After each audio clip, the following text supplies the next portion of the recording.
What is going on, everybody? Hope you're having a fantastic week. Just got back from a cruise, and my voice is almost completely hoarse, but we're Super gonna have some. fun. Yeah, man. Actually, I think I came down with a slight cold, being away from people, working from home, and then jumping on for 2 years, and then jumping on a cruise ship with 6,000 people. It's like, you're bound to catch something. So, but cool, man. How you been, Ryan?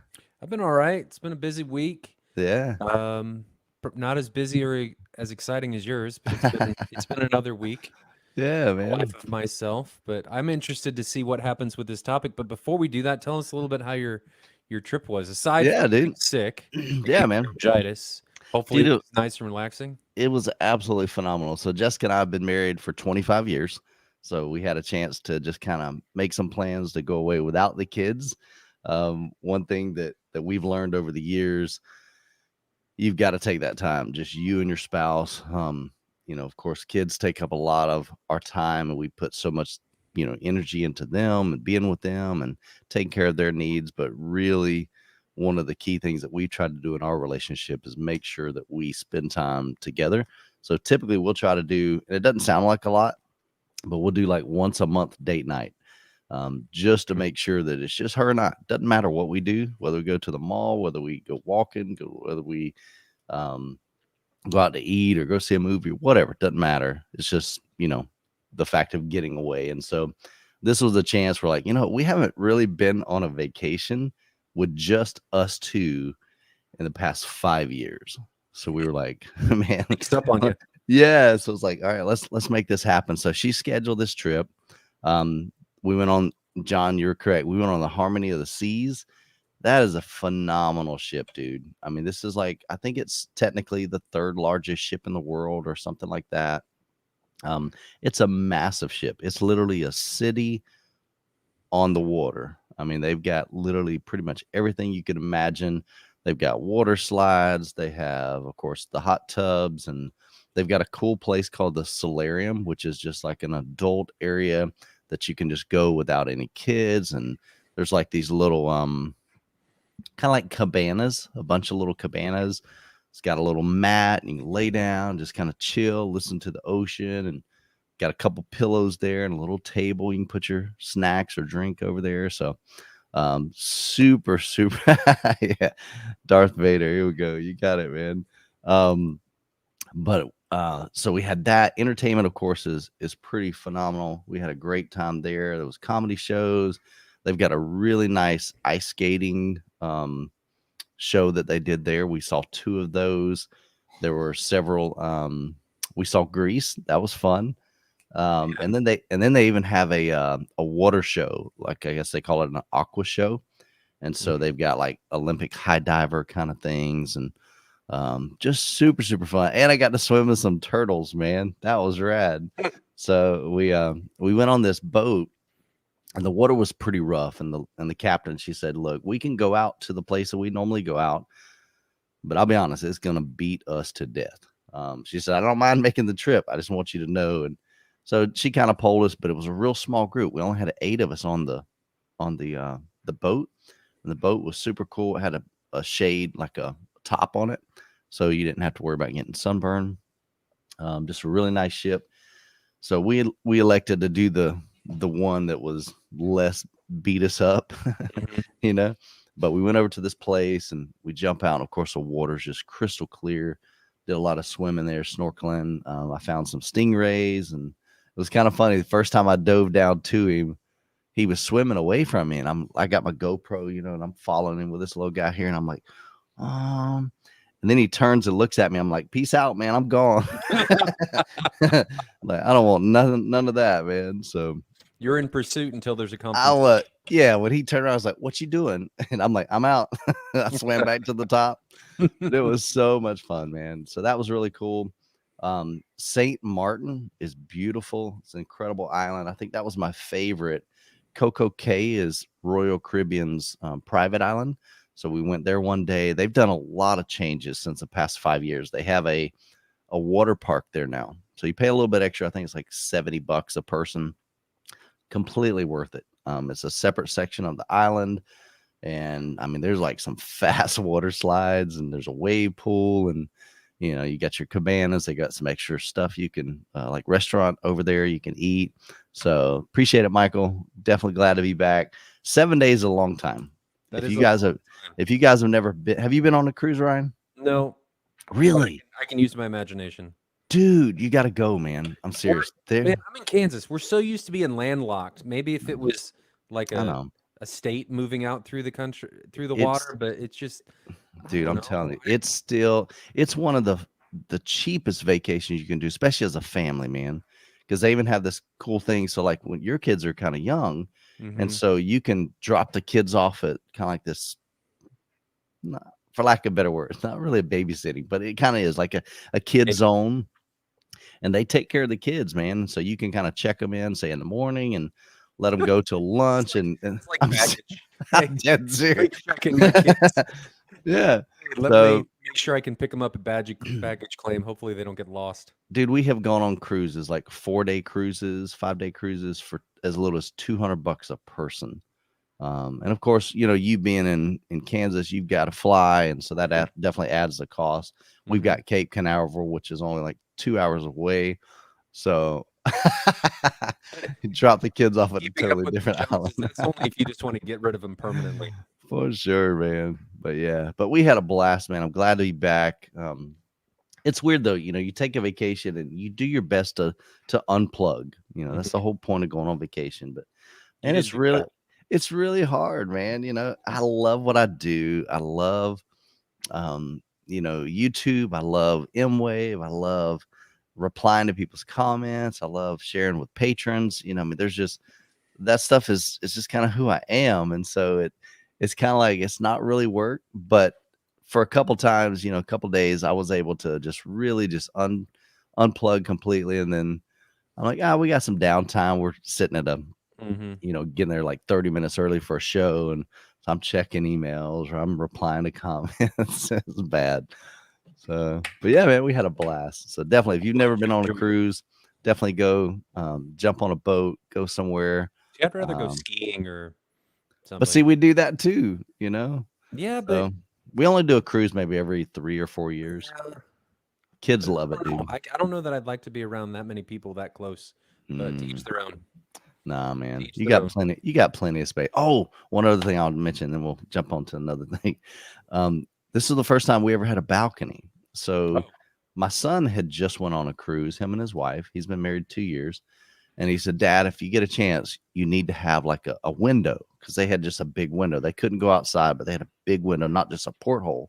Hmm. And he showed me pictures. I was like, dude, that would be so cool. And so Jessica, after he kind of convinced us to at least look into it, she found out that you can bid on like upgrades for the room. So Oh. originally we had an interior room, which just means, you got no windows, it's just real Hmm. small room. And so you say, okay, I'm willing to pay this. And as they get closer to what do you call it, launch day or whatever you want to call that, um, the day that you set sail, about 2 or 3 days before that, we get a text message or an email and it says, "Hey, look, we've accepted your bid," because Hmm. they didn't fill the ship. It was like I think there was 5,000 people, and the ship maybe can hold like 62. So they still had some availability, and so they're wanting to make some extra Extra money. money basically on those upgrades. And but that was the coolest thing, man. Like a lot of times we would just sit in a room and have the door open, man. And you just got the sound of the ocean. You're seeing it. You can walk out on your little balcony. It's private. There's little walls there. And Hmm. so it was awesome, man. Well, good. Super Glad awesome. you enjoyed it.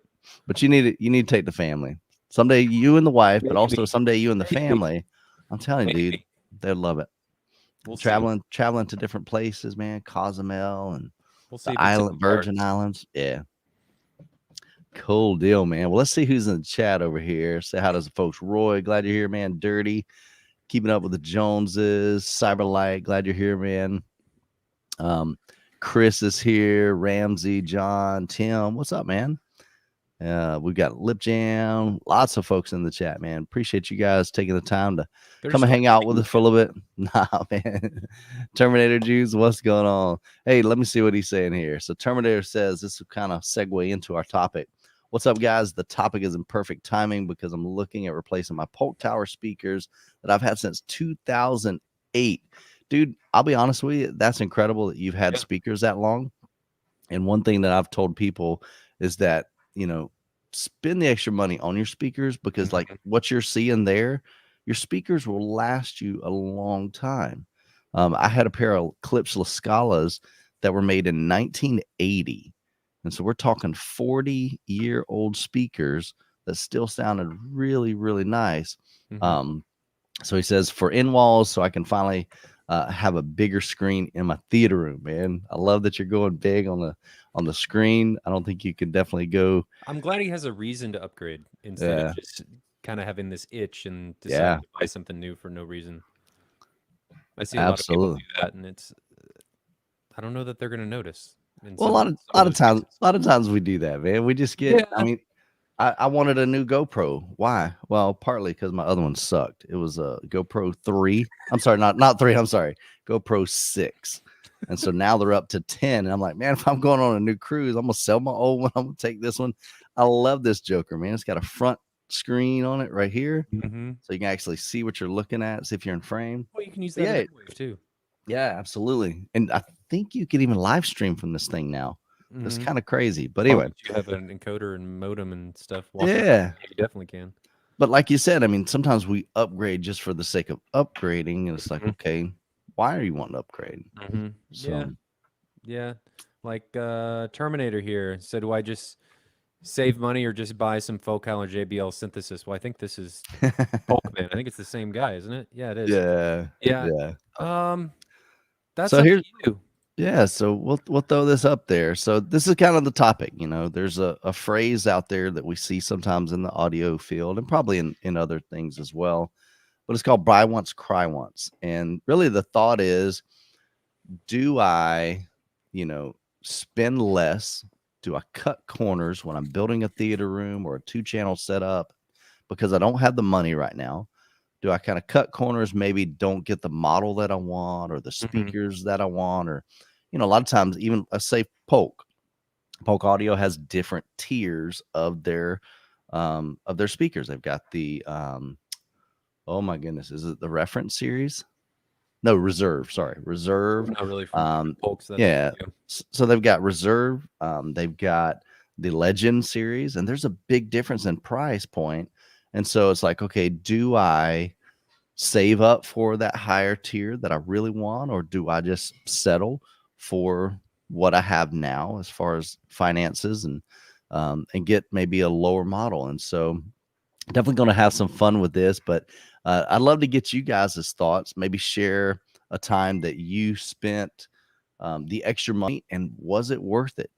To buy once, cry once, or do you wish you would have just, what, the other thing would have been just fine? And so hopefully we'll be able to share some of our personal experiences on maybe both ways. Sometimes that we've cut corners in our own setup and our own home theater journey and 2-channel journey. Um, but then also sometimes where we're like, you know what? Mhm. Let's save up a little bit. Let's wait a little bit. Let's be patient. Let's get what we really want. And then, was that worth it? So, Right. Right. So my personal experience when I have, and this isn't audio necessarily, this first anecdote isn't audio. I run into this a lot because I'm heavily into strange use cases with my flight sim stuff for mhm, streaming and flying and doing all that stuff. yeah, So I go into I have a micro center here locally. I don't know if you have one down there in Florida. we don't. Typical. Okay. Mm-mm, So and I'm always the guy that asks those really weird questions that I'm looking for some niche yeah. capability in a product that doesn't necessarily not very many people have the answer to.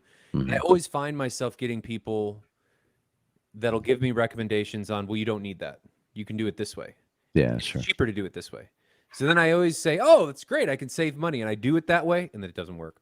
Mm, And my wife has gotten to the point of just saying, just buy the more expensive thing. You know it yeah, will work. yeah, Just do it instead of trying to save money. And I think that's something that people should remember too is that a lot of times when you're trying to save money, people come up with these ideas to cut corners. You said this earlier, Michael, Hmm. and then to kludge things to try and make it work. Yeah. But they're using things in a way that it wasn't necessarily designed to do from the Mm. get-go, but they're Yeah. trying to make it do it. And it Sure. just comes out as a lackadaisical experience, half-hearted. It's not the full get-go of what it could have been, which Sure. I think the older I get, the more I realize that I should just do it right the first time instead Yeah. of trying to save my money and pinch pennies. I'm going to Yeah. be happier in the long run. Yeah. And the likelihood that that thing's going to die is less likely. No, I Not think, necessarily perfect, but less yeah. likely. I think one thing that's important to think about too is that you don't necessarily have to spend more money to get the same result. So here's a prime example. When I upgraded from a Epson 5040 UV projector Mm-hmm. to the JVC NX7, Mm-hmm. I had to move that out of my room, and so we actually cut a square into my into the back wall, and we built a shelf. We had to cut down. It was basically where the projector needed to be mounted was right in between my daughter's closet and the like a pantry kind of closet, for Mm-hmm. lack of better words, right there. They were back to back. So we cut that wall, and so I'm thinking, okay, what do we do? Do we, I'm looking online, and the JVC, the mount that they recommend for the JVC, I mean, that's a big old boy. I mean, it's really, really heavy. It's like 50 Mm-hmm. something pounds. Yeah. They're not small. And so I wasn't comfortable using my previous projector mount because it was like one of those universal mounts. I'm like, nah, we're not putting a $9,000 projector on just this little $30 mount. But the one that they recommended was from Chief. And looking online, it's like, okay, you got to buy this, and then you got to buy the pole, and everything's like separate for some reason. It's like, so by the time I added up, it was gonna be $350, and I'm like, okay, do I need a $350 Mm-hmm. mount, or is there another alternative? And the cool thing is we were able to build literally just a shelf. Number one, it's in a closet, Right. so you'll never see it unless I show it to you, which is fine, but it's not like out in the open. It doesn't have to be pretty. And I was looking online, and I saw this guy. He literally used threaded rods. So Mm-hmm. kind of think like 4 threaded rods, couple of pieces of plywood, couple of pieces of 2x4, and you use nuts and washers. And that allows you to level, to adjust the height. And it was kind of one of those DIY things. Mm-hmm. And so it doesn't mean that what I don't want to convey is that you always need to spend more money. No. Uh, And I think your example is a perfect example of just taking a slight detour to get to the mhm. same location. You're Yeah. not trying to stay on the same road. You Yeah. go to a different road, but you get to the same destination. You're trying to do it in a different way instead of trying to do the same thing, Yeah. like buy another mount in replace of the Chief. You did Yeah. more of a hush box into Right. into a wall, which I think is a perfect example Yeah. of changing the deliverable in order to save money and get the same experience, Yeah. right? Yep. Yep. I think specifically what we're talking about is more of trying to do the same thing and Hmm. keep the same thing instead of deviating at all. And that's Yeah. where I think people run into problems. Yeah. Spillage Village brings up what are some areas where you can save money with cheaper options, and what are some areas that you shouldn't compromise on? That's a great question. I think that is too. I think Yep. in my eyes, one area where people are probably gonna crucify me in this one. I I think think I, amplifiers I are a was big just one. about to say that. Yep. Yeah. I Yeah. think amplifiers are a huge one that you Yeah. can save money on. I mean, people Yeah. spend an astronomical amount of money on amplifiers, and I think it's especially with Class D getting to the point where it is now. Yeah. I think people can save a lot of money. I mean, Yeah. Emotiva is a good, but they're Class D for the most Sure. part. It's just a solid place to do some cost savings. Yeah. You got any big one that's Yeah, I mean, that like? was the immediate thing, and Mhm. that's just based on my own personal experience. I've owned a B&W amp. It was like 200 watts by 7. I'm sorry, not B&W, B&K, many years ago. I've had a Parasound 220 by 5. I've had a Sherborne amp that was 200 by 7. Um, and then I've reviewed quite a few too. I'm on the Monolith 11X. Um, I've reviewed some really budget friendly ones Mhm. from who's that? That was the Emotiva Basic series. It was like a 3-channel amplifier. I'm doing that right now, and it sounds pretty good. I'm just really not. I'm not convinced that. All right, let me go back to prime example. So I had efficient speakers running. I think I had 7 speakers running, Mhm. and it sounded great. I enjoyed it, and then I ended up buying a $750 amplifier, and that was 15 years ago. That was a lot That's a for me lot. to drop back then. I mean, a lot, and I mean, I struggled with it, and I tried the youth man deal, and he's like, "Nope, I want 750," and I'm like, "Dad, gummit." And this was a 10-year-old amp, and that's what I was struggling with too. And I know, Tim, you had just bought some Hafler amps that are really old. I think they're old. Um, I haven't heard Hafler making new stuff lately, but he picked them up for like $100 a piece, and that's awesome, man. Mhm.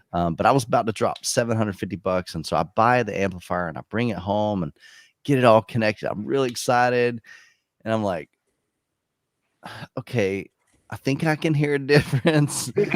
um, I'm hearing a little bit better separation of like the musical instruments. And definitely, I heard more bottom end, especially at lower volumes. I didn't have to like crank up my AVR to get the woofers moving, and so I Yeah. heard a little bit more bottom end.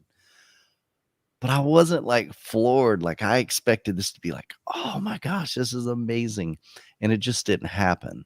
Um, and so I think that the same thing, even when I've swapped out amplifiers, sometimes I thought, oh, I mean, when I had the Sherborne amplifier, it was in essence, it's 7 monoblocks Mhm. inside one chassis.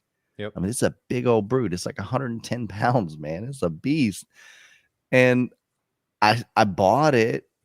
I actually no. That was a youth man deal. That was a good deal because I actually built a website for a friend of mine, and he had it, and so anyway, he gave it to me. But I expected that to be, and I sold my Parasound, Life uh, changing.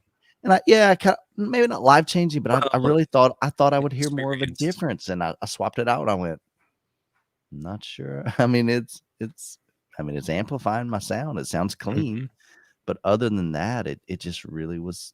I don't Right. know if I heard anything. And I think one thing that's going to be fun with M-Wave, if you guys aren't familiar with that, we're going to be doing um, a show here July the 22nd through 24th. One of the things we're going to be doing at M-Wave is amplifier shootouts. We've got several amplifiers that we're going to just be putting, kind of being able to swap back and forth pretty quickly. That's another hard thing, like here at my house. If I want to try to compare 2 amplifiers, I physically have to listen to one. And usually I'm going to listen to maybe like 30 minutes worth of music. And then I'm going to unhook it, hook up the other one. Okay. Let's just say that even takes me 10 minutes to swap those out Yep. because I got to climb behind my cabinet, gonna unhook, climb back out of the cabinet, move it out, put the new one in, climb back in there, hook it up, climb back out, close so there's Mhm. multi steps. And then I have to remember, okay, what did I remember 10 minutes ago?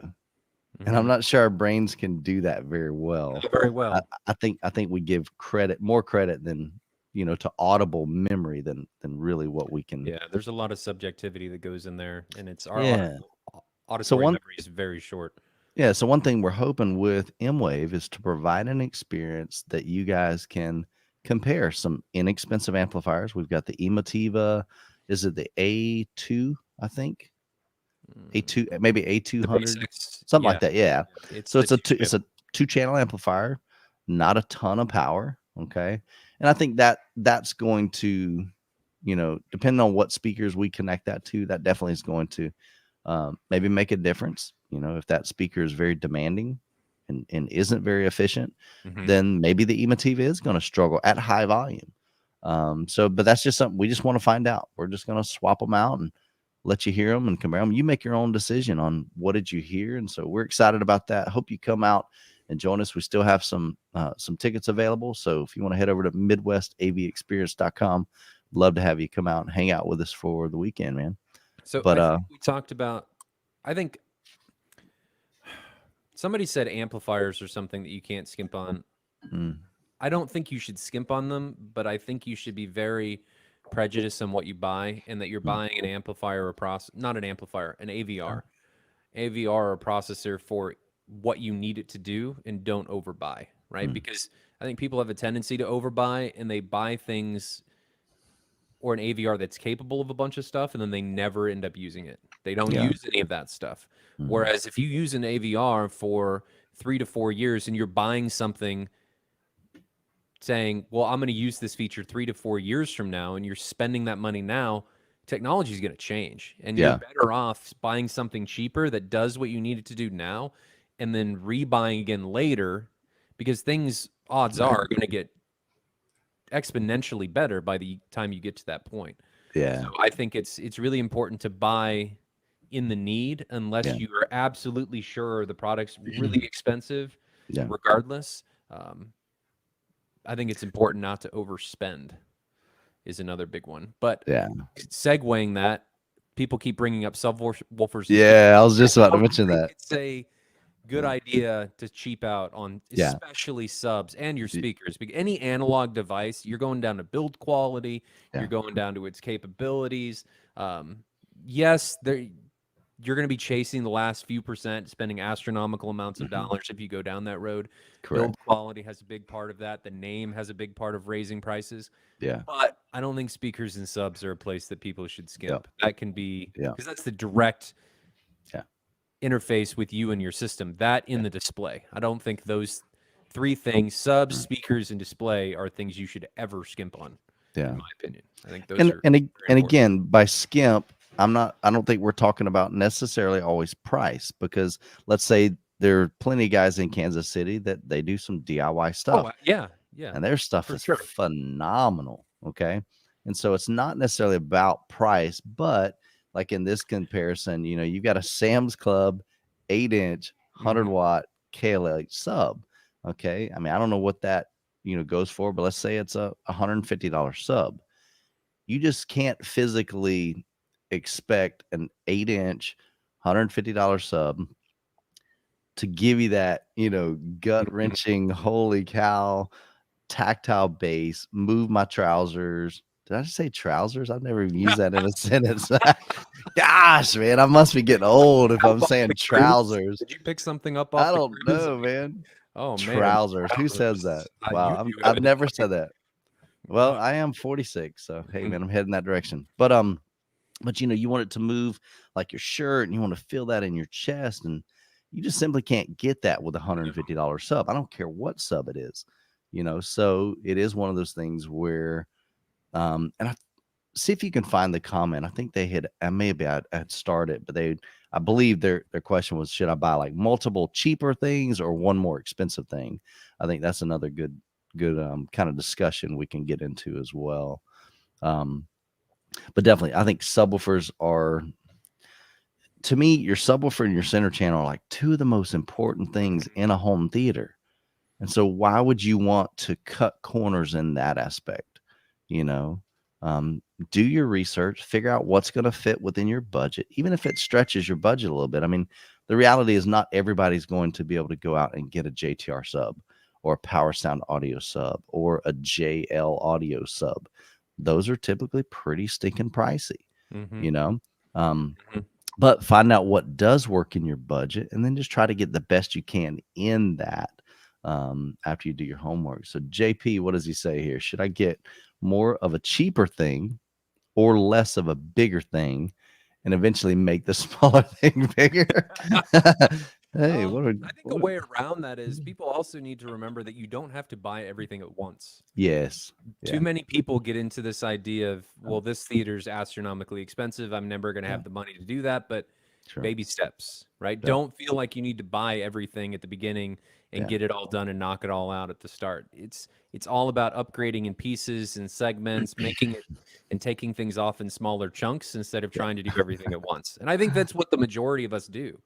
Yeah, they're really riding you right now I for that. know it, man. I'm looking at it. Yeah. I Sorry. can't believe that.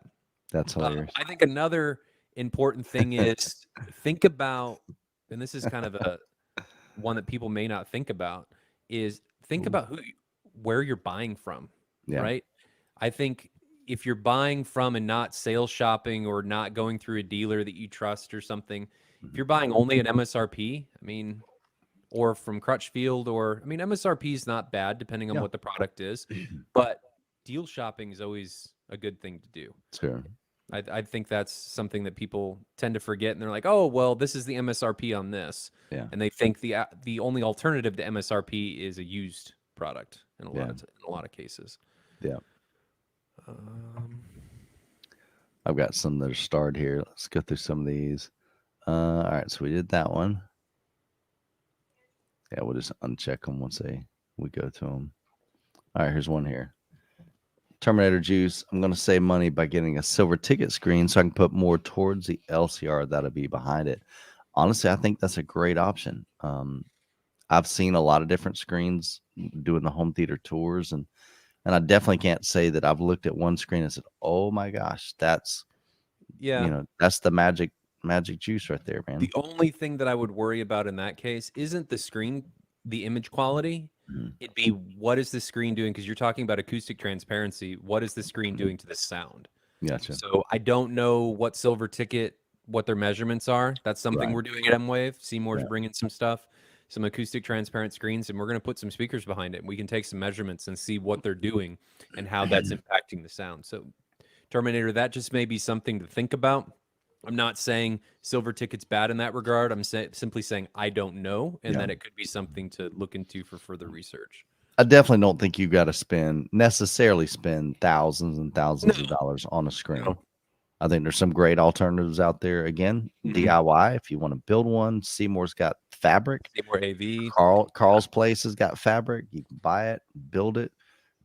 If you're a non-handy guy like me, fortunately, I had a friend of mine that helped me out with building my screen, so I was able to save some money there. But if you're not handy, definitely there's some great companies out there that offer some very affordable solutions like Silver Ticket, Elite, and even Seymour's got some that you can buy with frame. So it's about establishing what's good enough. Yeah. Instead of always having to go to the end all be all and chasing down the rabbit hole, because the rabbit hole can be very deep and never ending. And sometimes the rabbit turns around and bites you in the face when you run out of money or your wife gets mad at you. Yeah. Yeah. Feel free to reach out to Ryan. I mean, he's an authorized dealer for a bunch of different companies. And so if there's something you're interested in, definitely hit him up. Probably the easiest way. Email, website, which I Here, don't I'll know how to create a banner. I'll do it.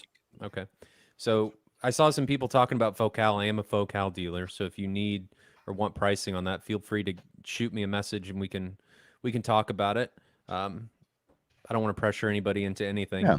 I'm lucky enough that this isn't my full-time gig, so I have the ability to tell people no. I'm not doing this to keep my family fed and alive. So this is just me trying to share the love and I'm trying to provide people an experience where they're not going to be burned by a dealer like I was a couple times. For sure, man. Ryan will take care of you. What else we got? Do you have any experience? I'm just going to move away from comments. Yeah, go on. Do you have an experience, Michael, where you bought cheap in your home theater and it didn't work out for you and you regretted it? Trying to think, because I've bought and sold and upgraded. Man, I did a whole video on my journey. It took me like 2 weeks to make that video. It was crazy because I've gone through so many different things. I'm trying to think of anything that I've bought. Definitely in the area of subwoofers. I mean, but even my so my first subwoofer was a Velodyne CT100. So that was it was a 10-inch 100-watt amplifier. And I was working at Circuit City, and so this is way back in the day. Yep. And we were able to get the Velodyne, I think, for about 60% off MSRP. And so I was able to save a bunch of money there, and I bought my first surround sound system. That was a Polk Audio speaker system. Got that for 60% off as well. And then I got all my cables, Monster Cable, at that time, because I could get them 75% off. which shows you the markup there. Yeah. We Um, worked at Best Buy, and that the cable markup is horrific. yeah, It's yeah. So that, horrendous. yeah, they definitely make quite a bit of profit off of selling the cables, but nonetheless, I didn't necessarily cut corners. That was the budget I had to work with. Sure. Again, I was newly married and we had a new baby and um, didn't have a huge income by any means, and so we were struggling paycheck to paycheck. So for me to even get that at 60% off and 70% off, that was still a stretch for us. But I knew that I loved home theater and I wanted to build a home theater, and um, so I bought the CT 100 and it was okay. It just was never amazing. And so I don't necessarily think I cut corners, but could I have saved up and got, say, the CT, I think the 120, which was a 12-inch? That would have been a better, to me, looking back, I wish I would have waited and got a little bit of bigger sub, because what ends up happening is if you cut the corner, if you don't, especially if you got your eye on something bigger. I think that's one of the big things, is like if you've got your heart set on this particular brand or speaker or amplifier or whatever, and you're like, you know what, it would take me another 6 months to save up for that. So instead of waiting, I'm going to cut the corner and get something less. That's where I think that I know it's always bit me in the butt, because I typically end up having to sell that, lose money on it, and end up buying what I was thinking wanted to begin Yeah. with, Yeah. I understand that one all too well. What was I? Yeah. Oh, somebody said something about Jack said something about the used market.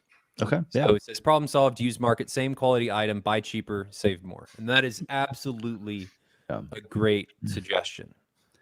I'm going to play So devil's advocate though. yeah, and yeah, and I mean, dude, I made a course on youth man deals because I've I bought made a and course. yeah, I did. And really, it's not, it was basically just me sharing exactly step by step what I did over and over and over and over and over again in the used market to build my home theater, because Jessica, um, especially initially, man, she allowed me to have a theater. She's like, hey, this could be your room. You can do whatever you want, but you can't spend any money.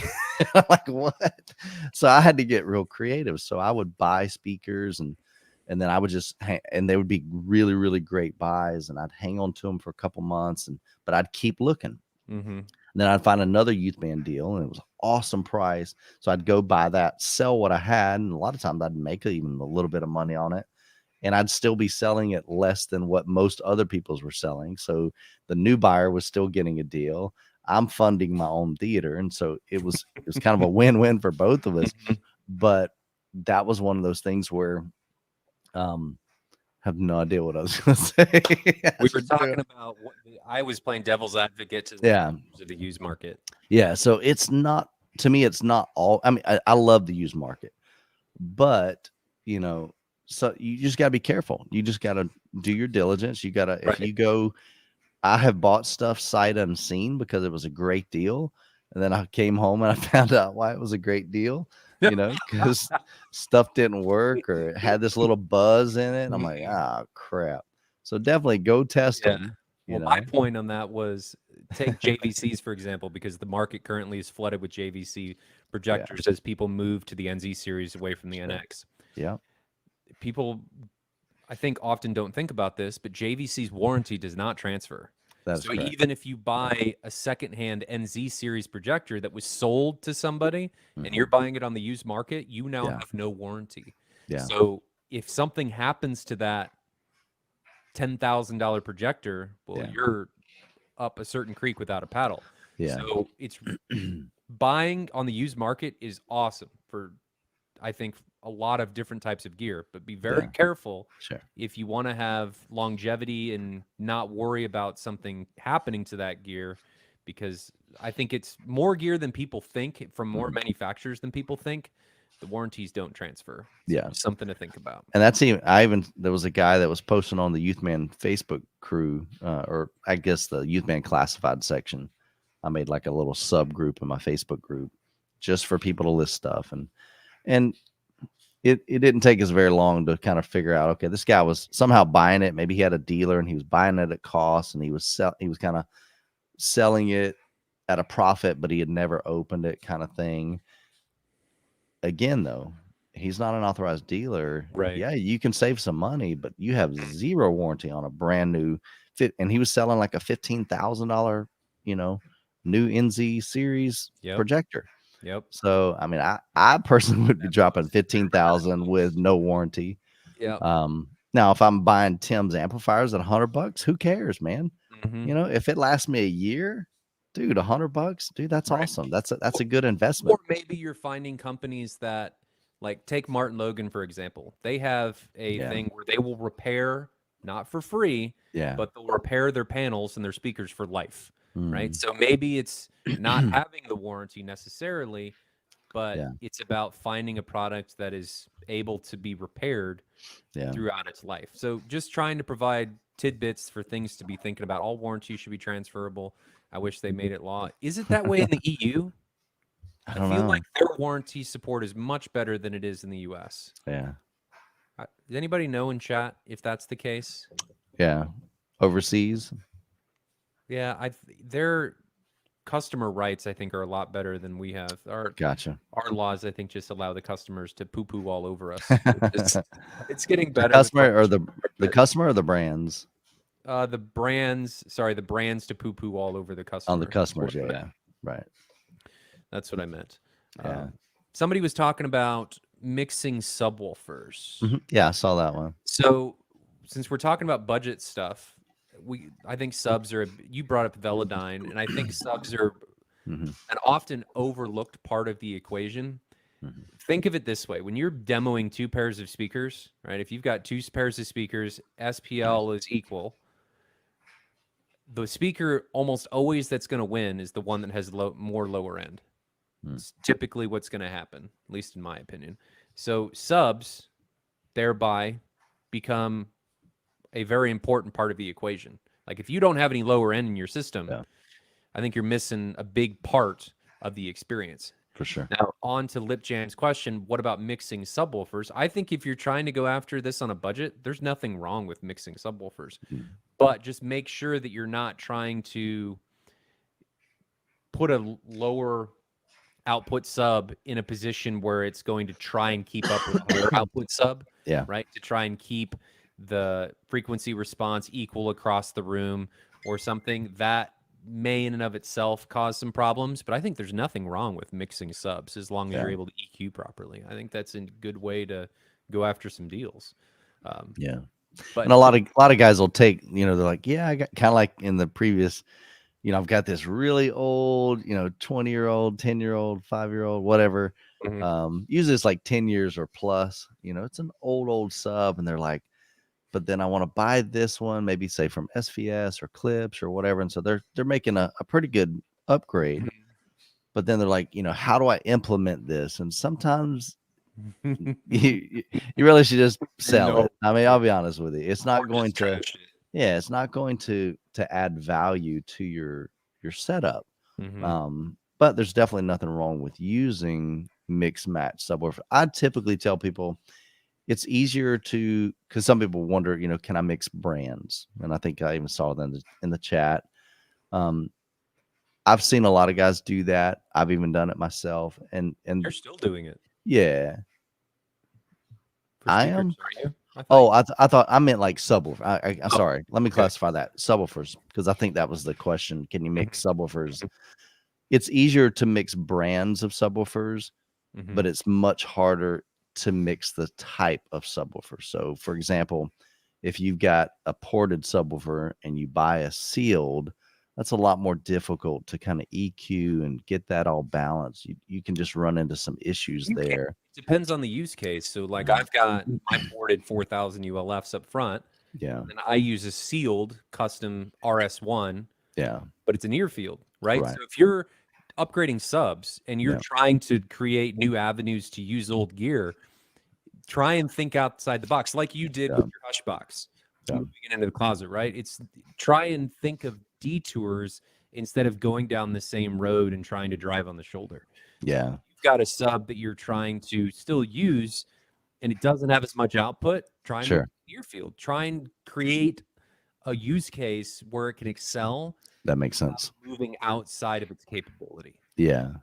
Yeah. If you're expecting to try to match the output of, let's say you got a KLH sub, that 8-inch, and then you just bought a SVS PB16, you know, it's really not going to be heard or felt or anything. And It's not so, going to be heard at all. yeah, Which might as well be a mid-bass driver with no yeah, output. yeah, absolutely. Justin, appreciate the super chat, man. Says great podcast, and I thank you for keeping the budget-oriented individuals in mind. It's nice that you guys cover all areas. Absolutely, man. I'm all for budget systems, and that's one thing. It's kind of interesting when I flew up to Kansas City and when I did the Wisconsin and Illinois tour, a lot of the complaints was, yeah, that's cool, but I don't have that kind of money, and there's no way I could have that type of setup. And I mean, when you've got Doug and his Galler horns in his But ceiling, you it's built like, those. I know, but And still, that's though, what that's people forget is that yeah, that's not a large. I mean, if you had to pay somebody else to build them, but if you're doing it sure. yourself, that's a significant cost savings. Yeah, So but it's I mean, and he had a budget system, relatively. Everything's relative. I mean, everybody's budget is different. But in comparison to some others, it was very budget friendly. When yeah. you compare it to Tony's setup, and he's got an all JTR system. He's got, just he had the NZ or NX9 at that time. That's not necessarily what I would consider budget. But they were looking at these and going, man, I wish you would do budget friendly stuff. And the reality is, I don't really pick. It's not like I look at this massive list and go, all right, I'm only going to do the expensive ones. It was like when I flew up there, I had no idea what you guys in Kansas Mhm. even had. Y'all wanted I it to think be a kind of like a, more of them were more budget than people gave them credit for. It was yeah, just maybe. the implementations and stuff had been going on for years. They had Yeah. turned into something that didn't have the appearance to be budget. Yeah. But I think if done over time, and it's Yeah. not like you're buying a lot of the theaters that were there weren't $20,000 speakers. They were much more attainable than I Yeah. think what people give them credit for. Sure. So, and that leads Yeah. me back to the point I made earlier. You don't need to buy a theater all at once. Do it in Yeah. pieces. Buy your Yeah. left and right, buy your center channel, buy your sub, and then Mhm. slowly start adding pieces Yeah. because those Sure. pieces, your speakers, your subs, Yeah. they don't change very much. The Yeah. technology doesn't change very much. You're going to get great quality for years as long as you take care of them. Yeah. They're one of those pieces that you don't have to worry about upgrading. Now, AVR and the Yeah. electronics and stuff, that's a different story. Yeah. But even amplifiers, you don't really have to worry about changing those. Amplifiers, not so much, but AVR is probably, I mean, ideally, I would think you can get 5, 8 years maybe Depending on out of when an you buy AVR. it. Depending on Yeah. when you buy it. Like if you buy it right on the cusp of a big change, like New 1080 to technology. 4K, then Yeah. you're not going to have the time.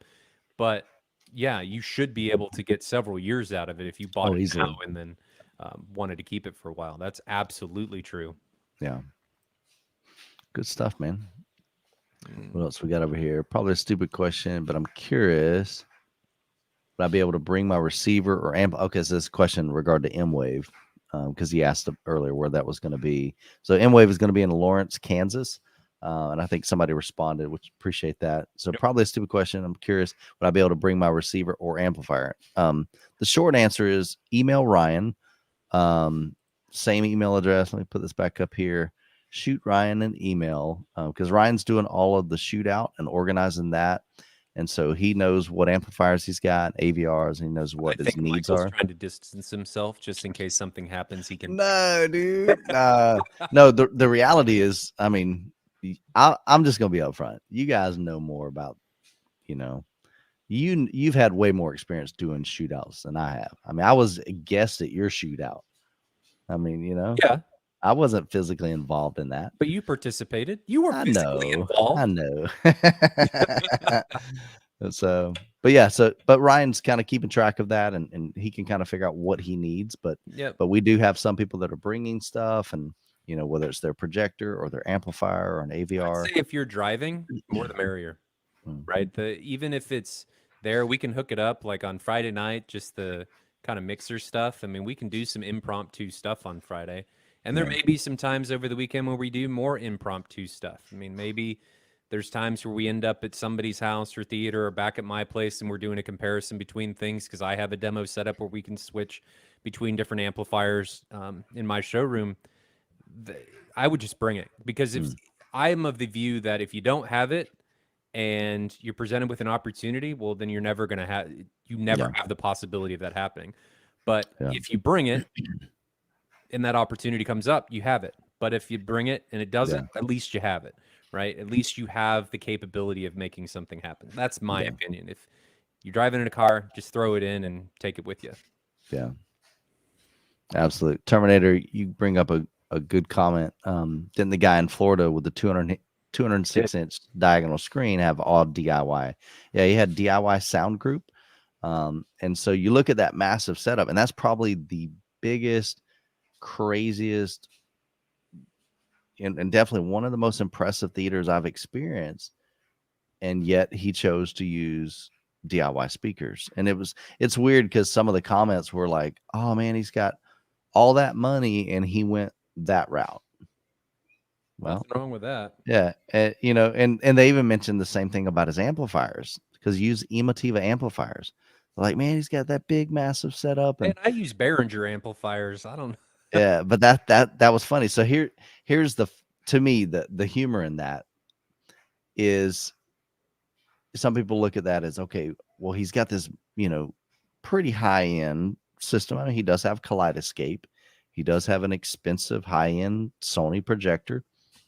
Why didn't he just, buy some really expensive amplifiers? And I think the short reason is I guarantee if I took that person and brought them into the room and they sat down and they experienced this theater, do you really think, honestly, do you think that they're going to sit down and go, man, that sounds incredible, but I think his amplifiers are the weak link? It's like it's perfectly situated for the conversation we're having right now. I mean, what if he didn't spend the money on amplifiers because he established what is good enough, and then used that money for that nice projector, facet, like a different projector or his materials for his screen. I mean, that's what I think people need to think about is not everything needs to be expensive. And you and I established that amplifiers were a good place to provide some cost savings. Yeah, absolutely.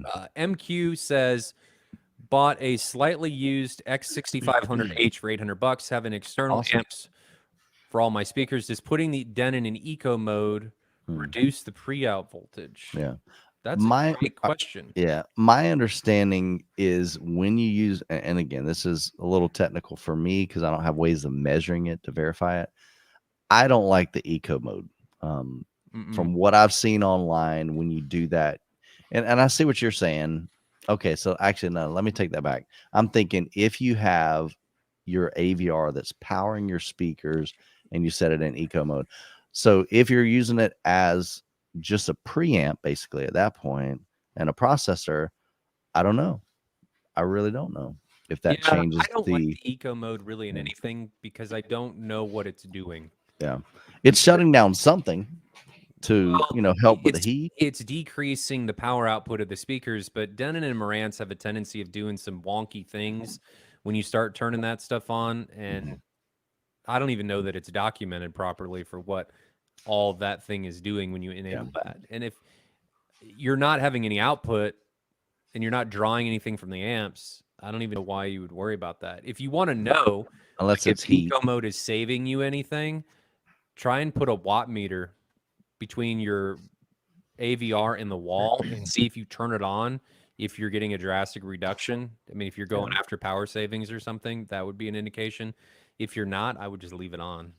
My thought is, though, if we're building a home theater, are we really concerned about power savings? I'm not. Some people might. Yeah, and maybe that is a real deal. I don't know. I mean, to me, typically, I would think most people would use eco mode maybe to reduce the amount of heat. I don't know. That's what the eco mode's designed for from Denon, because it's supposedly supposed to drop the temperatures by 10 degrees, but under what load does that happen? I mean, there's too many variables to say in there. And his original question was for the pre-out voltage, so that doesn't even apply. I don't know. Yeah, right. So I don't know. Either way, I mean, I know Denon and Marantz, they get hot no matter what. They do.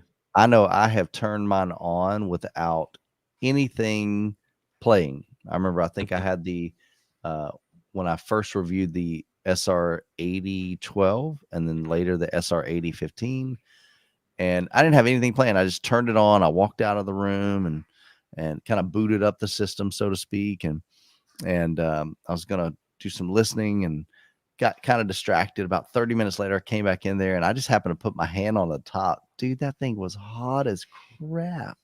I mean, we're talking like really, really hot to the touch. Yeah. Not just like, oh, that's warm. No, this was like, I'm not gonna leave my hand on there for more than 10 seconds, kind of hot.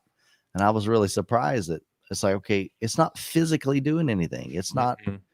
I mean, the amps are on, but they're not like driving my speakers. So in that case, my personal recommendation, just get it like a fan, to keep that cool. I would rather use a fan than to put my system in eco mode. And Mhm. like Ryan said, I just don't know enough about what it's turning off and what it's limiting. It's got to be limiting something. Um, so that's just my preference. But probably the best thing to do is just email Marantz or Denon and say, hey, look, if I put this in eco mode and I have external amplification, what does that do? Like, what is it limiting? And is it going to limit the voltage output on those preamps Mhm. or pre-outs? So Mark, can you provide the source for that? I'm not saying you're wrong. It would just be interesting for people to be able to see specifically why Gene says you should turn yeah, eco mode on if you're using external amplification. yeah. I can't talk. Um, Evan says you mentioned a huge markup on speaker cables earlier. Putting aside build quality, is there really a noticeable sound difference between high end and budget cables? I don't think so. I use monoprice, always Yeah, have. I built my own. Yeah, I think it's one of those things where there's nothing wrong with having fancy cables. Um, No, there's nothing wrong with it. if you want to buy something that looks cool and they've got nice sleeves and nice connectors and the build quality's there. I just don't think there's any magic that's going to take place if you swap out a $30 cable for a $3,000 cable. There's no, Maybe they really like the way it looks. yeah. And like I said, I don't mind that, but I just have a problem when speaker man, or I mean, speaker cable manufacturers kind of make some claims that In the I gray. guess I guess the interesting thing is nobody has in all of history, nobody's ever conclusively Mhm. done a study and said, yep, we did this test and You yep. can tell negatively if the Yeah, cable is negatively affecting sound. You yeah, can absolutely tell to an extent if you know yeah, what to listen for and stuff. But to make audio better, a well-made cable is a well-made cable. yeah, It's as simple yeah. as that. Now, on the digital side, you can run into issues. Not that the picture is going to look better or worse, just with cables working or not working, and that's another story. And that's only Yeah, when you get into like 8K resolutions and other stuff. That's stuff that I've been battling with work. yeah, So that's audio side. It doesn't matter at all, yeah. in my opinion. So I'll just go through these pretty quickly. A lot of different thoughts on the Eco. Eco starves amplifier power. So again, that's if you're using the internal Amplifiers. amplifier. Yep. I think we pretty much all agree on that.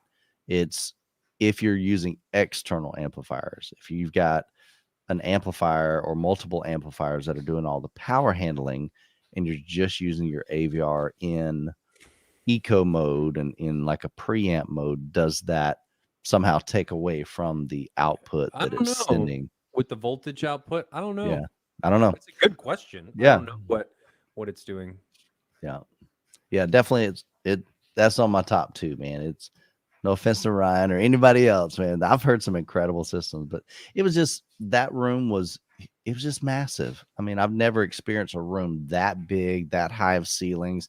It really felt like a commercial cinema in a home, which Hmm. was pretty cool. And that's hard to do. And I've Yeah, never experienced one that big. I mean, 206 inches. that's big. Yeah. And he didn't That's have almost any double mine. butt he didn't have any butt kickers at all, any tactile transducers, and there was plenty of tactile bass coming from those 424s. So that was quite impressive. So But yeah, looking through some of these. Appreciate it, Jay Cameron.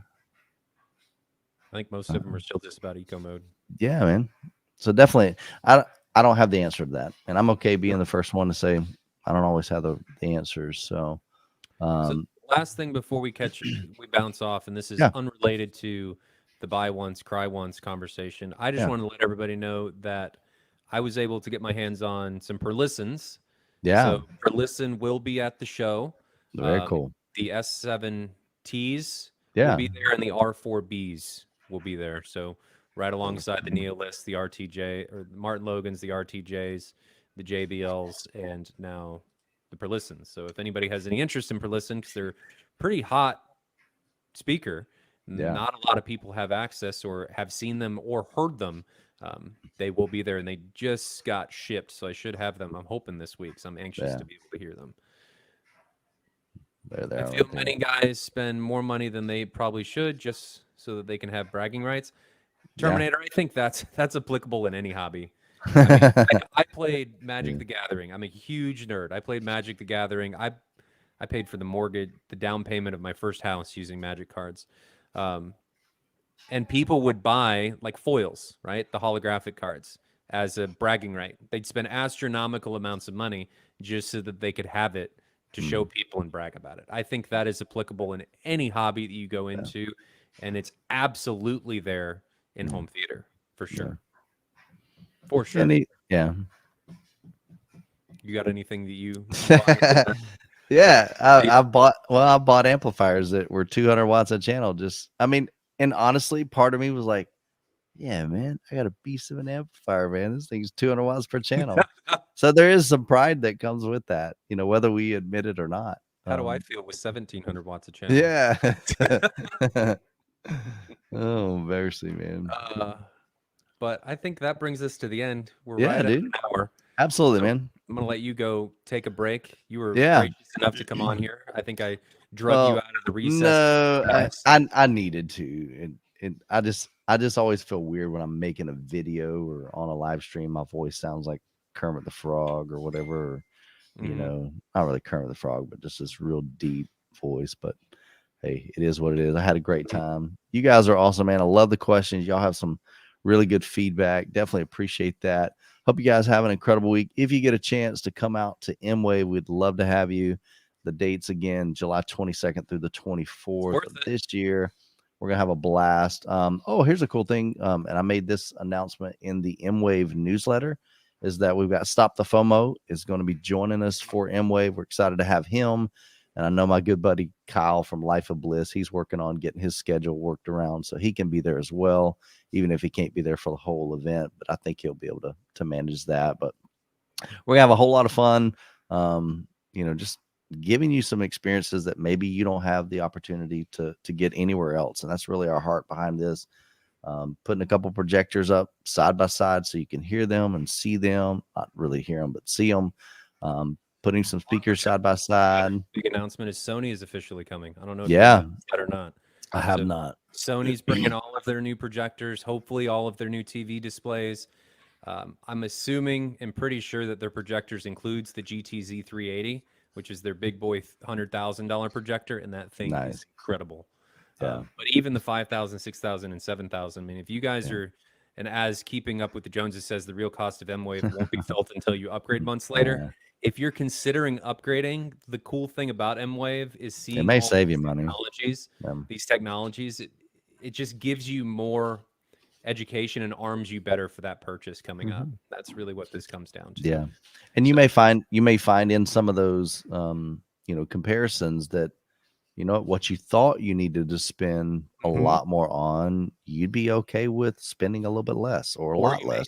Or you may find that a particular type of speaker, like a horn or electrostatic, that you may have thought you wanted, wasn't actually what you wanted. Yeah. Right. This is one of those things where we're allowing people to hear things that I don't know that anybody's put this many of this caliber of speaker right next to one another and been able to fast switch between everything. So I'm really excited about it. And man, it's going to be a great time. Head over to the website. All the details there. Midwest AV Experience. Would love to have you come out. You can sign up for the newsletter on there. I try to send out kind of an update on M-Wave maybe every week, maybe every 2 weeks, something like that. And of course, as we get really close to the event, I'll be sending out more. As soon as we have new announcements, like I need to get all the details on Sony, I'll send the information on that in the newsletter. So, guys, hope you all have an incredible week. Thanks for joining us for the live stream and the podcast, and we will catch you in the next video.